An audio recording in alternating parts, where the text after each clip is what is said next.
अस्सलाम वालेकुम everybody, this is me Awais Aman and welcome to my channel Pakistan livestock breeding farm.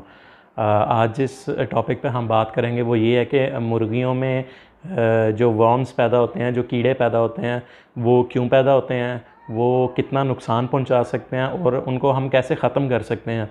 तो इस topic पे इंशाल्लाह हम डिटेल से बात करेंगे, लेकिन उससे पहले मैं रिक्वेस्ट करता हूँ कि जिन्होंने अभी तक चैनल को सब्सक्राइब नहीं किया प्लीज़ काइंडली सब्सक्राइब करें और बेल के आइकन को भी प्रेस करें ताकि आपको हर वीडियो टाइम पे मिले। प्लस आप वीडियोस लाजमी शेयर कर दिया करें ताकि जितने भी नए लोग हैं जिन्हें इस चीज़ का नहीं पता और जो ये डेली बेसिस पे इश्यूज़ फेस करते हैं वो भी इस चीज़ से बच सकें। तो अब हम अपनी टॉपिक पे बहस स्टार्ट करते हैं। टॉपिक को मैं समझाना स्टार्ट करता हूँ कि मुर्गियों में जो वर्म्स हैं, जो कीड़े हैं, वो क्यों बनते हैं और उसके अलावा हम उन्हें ट्रीट कैसे कर सकते हैं और उनके नुकसानात क्या होते हैं। तो सबसे पहले अगर हम इसका थोड़ा सा इस टॉपिक को एक्सप्लोर करें तो हमें पता चलता है कि जितने भी हमारी मुर्गियां होती हैं, जितने हमारे मुर्गे होते हैं, पोल्ट्री के जितने भी होते हैं, उनके अंदर जो है टाइमली वर्म्स बनते रहते हैं। लेकिन अगर आपकी मुर्गियां ठीक हैं, सेहतमंद हैं, तंदुरुस्त हैं, तो वो इतना फ़ील नहीं करती और ना ही वो उस पॉपुलेशन को ज़्यादा बढ़ने देती हैं। जो कीड़ों के अंदर तादाद होती है उसको ज़्यादा नहीं होने देती।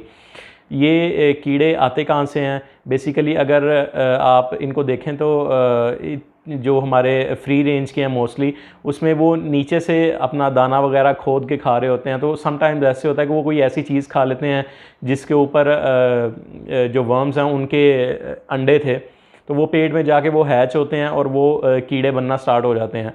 सेकेंडली आपने देखा होगा कि जब भी आपके शेड में कोई एक जो है हैन है या रोस्टर है, आपका मुर्गा है, वो बीट करते हो तो दूसरे जो जितने भी मुर्गियाँ वो उसे खाने की कोशिश करते हैं और वो चोंचे मारते हैं उस पर। तो ये जब गंदगी खाते हैं तो उससे भी इन्हें हो सकता है। तीसरा आपने देखा होगा कि ये जब कोई कीड़ा आता है, चाहे वो मच्छर हो, मक्खी हो या कोई भी ऐसा कीड़ा जो इनके पास आता है, तो ये उसे भी खा लेते हैं। तो उनसे भी ये इनके पेट में चले जाते हैं और ये उनकी तादाद बढ़ने लग जाती है। लेकिन आपको ख़तरे की कोई बात नहीं है, ख़तरे की इसमें कोई बात नहीं, क्योंकि जब तक आपके परिंदे जो हैं वो सेहतमंद हैं, हेल्दी हैं, उनका इम्यून सिस्टम ठीक है, ये कीड़े ना वो इनकी तादाद को ज़्यादा होने देते हैं और ना ही ये कीड़े इनको नुकसान पहुँचाते हैं। लेकिन जब कोई ऐसी डिज़ीज़ आती है जिस लाइक आपके मौसम चेंजिंग ही है आई, स्ट्रेस आ गई बर्ड को, उसके बाद अगर कोई मौसमी बीमारी आ गई तो उसमें बीमारी तो अपना काम दिखाती है। लेकिन जब जो पेट में कीड़े होते हैं, जब ये देखते हैं कि परिंदा वीक हो रहा है, परिंदा अपनी डाइट ठीक नहीं ले रहा, परिंदा जो है वो अपनी हेल्थ से डाउन आने लग गया, तो ये अपनी तादाद को बढ़ाना स्टार्ट कर देते हैं। क्योंकि तब परिंदे की जो इम्यून सिस्टम होता है, जो डिफेंस सिस्टम होता है, वो उस बीमारी को हैंडल करने में लगा होता है। इनको खुली छुट्टी मिल जाती है और ये तादाद में बढ़ने लग जाते हैं। जितनी देर वो परिंदा उस बीमारी को टैकल करने की कोशिश करता है, ये तादाद में इतनी ज़्यादा हो जाते हैं कि ये उस आपके परिंदे को बिल्कुल ख़त्म कर देते हैं। जिसमें क्या होता है, आपका परिंदा दिन ब दिन लेज़ी होने लग जाता है, दिन ब दिन उसका वेट लॉस होने लग जाता है, हालांकि वो अपनी डाइट ठीक ले रहा है। और इवेंचुअली अब कभी कभार तो ऐसा भी होता है कि आपका परिंदा एकदम से मर जाता है, आपको नहीं पता चलता कि इसका क्या मसला था। ये मेरे साथ भी हुआ है।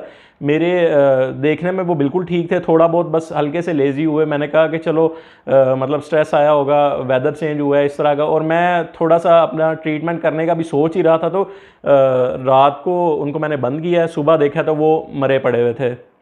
उसके अलावा जब हम देखें कि हम इनको रोक कैसे सकते हैं, इनसे बचाव कैसे मुमकिन है, तो सबसे पहले तो आपने ये करना कि आपने अपनी बर्ड्स की हेल्थ पे कॉम्प्रोमाइज़ नहीं करना।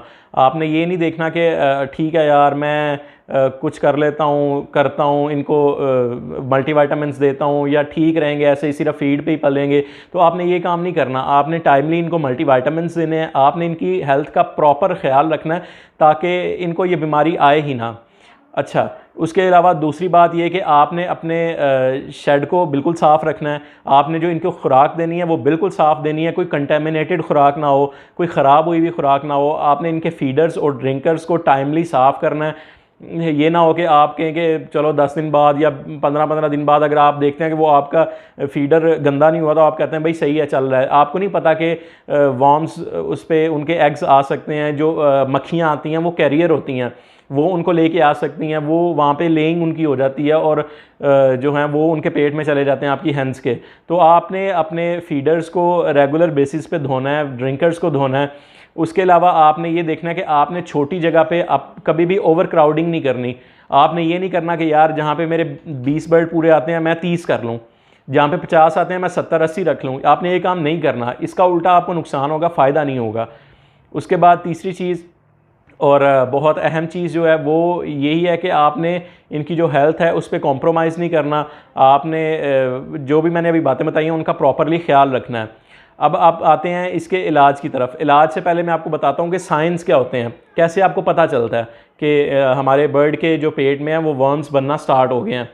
आपने सबसे पहले तो क्लोजली एग्जामिन करना है अपने बर्ड को 1-2 दिन। आपने देखना है कि उसकी रूटीन क्या है, वो खा पी ठीक से रहा है, वो लेज़ी तो नहीं होना स्टार्ट हो गया, उसकी कलगी का कलर चेंज तो नहीं हो रहा। आपने इन चीज़ों को कंसीडर करना है। जब आपको ये लगे कि ऐसा कुछ हो रहा है, आपका बर्ड लेज़ी हो रहा है, आपके बर्ड की कलगी का कलर चेंज हो रहा है, तो आपने क्या करना है, आपने फिर उनकी बीट को एग्जामिन करना है कि उनकी बीटें कैसी हैं। अगर उनकी बीट के अंदर आपको लगता है कि वो फोमी सी हैं, वो उनको डायरिया उनका मुसलसल चल रहा है, ख़त्म ही नहीं हो रहा, पेचेस जो हैं वो उनके ख़त्म ही नहीं हो रहे, चलते जा रहे हैं, और उनकी बीठों में भी आपको छोटे छोटे कीड़े नज़र आएंगे अगर आप उनको ध्यान रखेंगे और ये सूखने से पहले उनको देख लेंगे। इन चीज़ों से आपको पता चलेगा कि आपके जो बर्ड हैं उनके पेट में कीड़े हैं। आपके बर्ड के एक और बड़ी जो निशानी है वो आपको ऐसे पता चलेगा कि उनके अंडे के अंदर भी वर्म्स बनना स्टार्ट हो जाएंगे। वर्म्स की जो हैं ये कीड़े हैं, इनकी 3-4 किस्में हैं, जैसे राउंड वर्म्स हो गए, टेप वर्म्स हो गए, सीकल वर्म्स हो गए, और इस तरह ही और 3-4 किस्म के कीड़े हैं जो मुर्गियों के पेट में बनते हैं। आपने ये नहीं करना कि फीड डालते हैं, पानी डालते हैं, बस आपका काम ख़त्म हो गया। आपने कुछ देर अपने बर्ड्स के पास बैठना है, उनका बिहेवियर चेक करना है, उनको चेक करना है कि वो फीड लेने के बाद क्या कर रहे हैं, अपनी फीड खाने की। क्योंकि फीड जब आप डालते हैं परिंदे बहुत एक्टिव लगते हैं आपको, वो क्योंकि वो भूखे होते हैं, उन्होंने उस टाइम खाना ही खाना होता है। लेकिन फीड ख़त्म करने के बाद आप उनके पास आधा घंटा बैठें, 45 मिनट बैठें, 1 घंटा बैठें और एग्जामिन करें कि आपके बर्ड का बिहेवियर क्या है। आपका बर्ड फीड खाने के बाद बैठ जाता है, आपका बर्ड जब अपनी बीट करता है तो उसकी बीट कैसे है, इन चीज़ों का आपने ख्याल रखना है। उसके बाद अब जब आपको कंफर्म हो गया कि आपके बर्ड के पेट में कीड़े हैं, तो आपने डिवर्मिंग की तरफ आना है। डिवर्मिंग कैसे करनी है, आपने फ़ौरन से दवाई ला के अपने बर्ड को नहीं दे देनी। आपने पहले उसको 1 या 2 टाइम मल्टीविटामिन्स चलाने हैं, ताकि उनका जो वीकनेस आई हुई है, जो डायरिया की वजह से वीकनेस आई हुई है, जो कीड़ों की वजह से वीकनेस आई हुई है, उसका ख़ात्मा हो सके, वो अपना रिकवर करे, अपना एनर्जी लेवल थोड़ा सा ऊपर लेके जाए, ताकि दवाई का असर होना शुरू हो। फिर आपने अपने करीबी मेडिकल स्टोर पे चले जाना है। वहाँ से आपको मुर्गियों की, जानवरों की, हर तरह की जो डिवर्मिंग की मेडिसिन हैं वो मिल जाएंगी। आपने फेनबेंडाजोल मैं रिकमेंड करता हूँ, फेनबेंडाजोल के फार्मूले वाली कोई भी आप ले लें, आप एल्बेंडाजोल ले लें, आप उसके अलावा नेल्सन ले लें, कुछ भी ले लें आप, फ़र्क नहीं पड़ता। उस पर मुकर्ररा उनकी आपको जो है क्वांटिटी वो मेंशन होगी कि इतने वज़न के जानवर के लिए इतनी आपने यूज़ करनी है, पोल्ट्री में इतनी यूज़ करनी है, वो सारी वहाँ पे डिटेल होगी। आपने क्या करना है, आपने घर ले आना है, आपने अपने बर्ड को वो मेडिसिन देनी है पानी में। और देने का सबसे अच्छा टाइम ये है कि आप उन्हें या सुबह दें या शाम में दें, क्योंकि अभी गर्मियाँ चल रही हैं। अगर आप दोपहर में जाके उनके सामने रख देते हैं तो वो बर्ड उस टाइम वैसे ही बहुत ज़्यादा स्ट्रेस में होते हैं, बहुत ज़्यादा हाँफ रहे होते हैं, वो तो डिहाइड्रेटेड होते हैं। आपने उस टाइम पे नहीं देना उन्हें, या सुबह के टाइम पे आप रखें इसे या शाम के टाइम पे रखें इसे। आपने इनकी एक दफ़ा मेडिसिन चलाई, एल्बेंडाजोल, फेनबेंडाजोल, जो भी डिवर्मिंग के लिए आप चलाएंगे चला दें।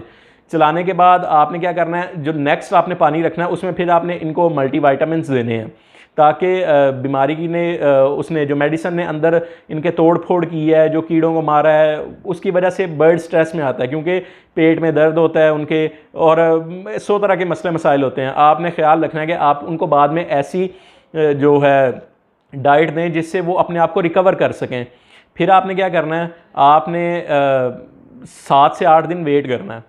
एक दफ़ा देने के बाद 7 से 8 दिन वेट करना है। उसका फ़ायदा क्या होता है, उसका फ़ायदा ये होता है कि जब आप पहली दफ़ा देते हैं तो जितने भी एडल्ट कीड़े होते हैं वो ख़त्म हो जाते हैं, निकल जाते हैं वो बाहर, लेकिन जो उन्होंने अंडे दिए होते हैं वो पेट में होते हैं स्टिल।